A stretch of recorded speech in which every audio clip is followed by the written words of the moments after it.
The one where Rachael has a baby, part 1, is the 23rd episode of the 8th season of Friends. This is directed by Kevin Bright, and as always, there will be spoilers from now as I go through the episode and share some thoughts. It's a solid episode. I don't think it needed to be 2 parts, but I don't mind that it's 2 parts. I'll go through things chronologically. Usually when I discuss Friends, I will go through things by part of the narrative. I'll group my notes by part of the narrative, but with this one, obviously everybody's in the same place, everything's kind of connected, so I'll just go through chronologically. And it starts off with Rachael going to the hospital. Everybody's there, everybody got there before Rachael and Ross, and unfortunately there isn't a private room available, so she has to have a semi-private room. And the first people they're sharing the room with are Julie and Marc, played by Rachel Harris and Tim DeKay, and they're on their 3rd baby, and they're having a very different experience to Rachael. They offer her to feel Julie's cervix. They're a lot more open than Rachael and Ross, put it that way. And we get some nice comedy out of them. And throughout the episode, more people come and go, and Rachel's still not very far along. And we'll come back to that in a moment. Judy arrives and she gives Ross a ring, basically encouraging him to marry Rachael. And we even have a discussion with some of the others that they think Ross should be with Rachael as well. And I still feel like Ross is in denial with his feelings. And at this stage, and I wish something would just push him towards Rachael. I wish he'd realise things, but I'll say no more than that. I, of course, know what happens with the next few seasons and what the future is in store for all the characters. But at this point, I feel like Ross is very much in denial. And Monica and Chandler then decide that they're ready to start having a baby, which is a big decision. I don't think it was the right decision to start doing it there in the hospital. And a little later on, actually jumping chronologically ahead in the timeline, they do find an empty room and they get caught, thankfully, because you don't really want to walk into a hospital room, a private room, I believe it was a private room, and it looks like it's ready to receive a patient. And if they'd managed to get away with it, nobody would have known they did what they did on that bed. So I'm glad they got caught and that that the show wasn't saying, hey, this is a perfectly fine thing to do. But I think the pacing there was quite good.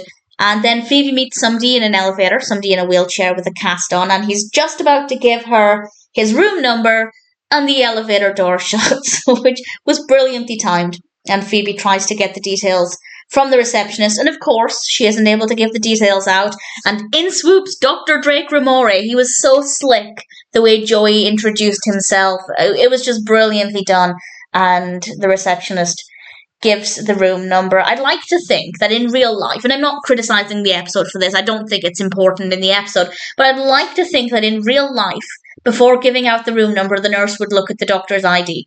Presumably, as is often the case, his ID would be displayed on his uniform, and the receptionist wouldn't just give the room number out. Otherwise, anybody could pretend to be Dr. Drake Ramore. So, not in real life would it work that way, but for the episode, I thought it was very smooth. They get the room number, and then that's when Monica and Chandler get caught, and then we find out that Rachel's only dilated 3 centimetres, to which Ross responds, I'm dilated 3, which is it's fabulous. I thought Ross's response was brilliant. And then Joey goes to talk with the guy in the cast.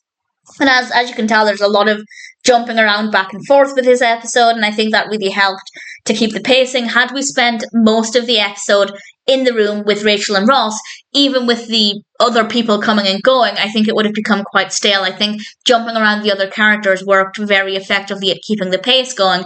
So while I feel like there are scenes in this that maybe don't necessarily need to be there, to the point of stretching it out over 2 episodes, I think maybe there's too much substance to be just 1 episode. So as I said, I don't mind it being 2. And Joey goes to talk with this guy, as I was saying. And this is Clifford, played by Eddie McClintock. And Joey's asking a lot of very, very personal questions. Even more personal than what a doctor should be asking. And Phoebe seems very much interested in him. And then we end the episode with just the best ending ever. I wish I could remember watching this for the first time, because I would bet not one person guessed what was going to happen next. And the next person is Janice. Janice is wheeled in, about to have a baby, in the same room as Rachael. and, well, she is staying in the same room as Rachael, and we end with Janice making a lot of Janice noise while having a contraction, and it was just the best way to end the episode, and I just don't think anybody could have seen that coming at all. Very, very funny. So it's a good episode. It doesn't really move the narrative forward very much. Well, maybe with Monica and Chandler a little bit. We've realised they've made quite a big decision that will help move their story forward. But in terms of anything else, we're not really moving forward very much. But in a way, that's kind of the point of the episode. Rachael and Ross have to do a lot of waiting around. And for the episode, it worked well. And bringing Janice in there, I thought was a delight. So I have to say, while I don't necessarily think it needed to be 2 parts, because it is a lot of waiting around, there is still comedy in there, of course, I do like the reveal of Janice at the end.